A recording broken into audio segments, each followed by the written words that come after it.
Assalamualaikum warahmatullahi wabarakatuh. Selamat datang di RSUD Dr. R. Kusma, Tuban.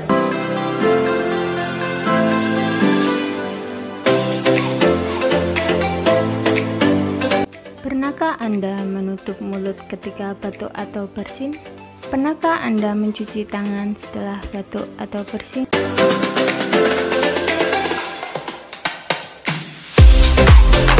Batuk atau bersin merupakan media penularan penyakit. Maka dari itu, diperlukan etika batuk dan bersin untuk mencegah penularan ke orang lain melalui udara. Etika batuk adalah tata cara batuk yang baik dan benar agar kuman tidak menular ke orang lain. Cara batuk atau bersin yang salah: tidak menutup mulut, menutup dengan telapak tangan. Cara batuk atau bersin yang tepat: menutup dengan lengan bagian dalam, menutup dengan tisu atau sapu tangan.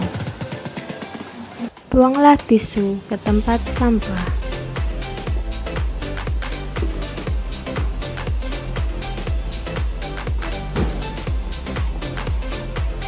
Lakukan 6 langkah cuci tangan menggunakan sabun dan air mengalir.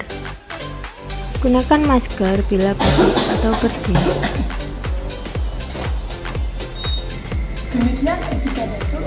Terima kasih atas perhatiannya. Wassalamualaikum warahmatullahi wabarakatuh.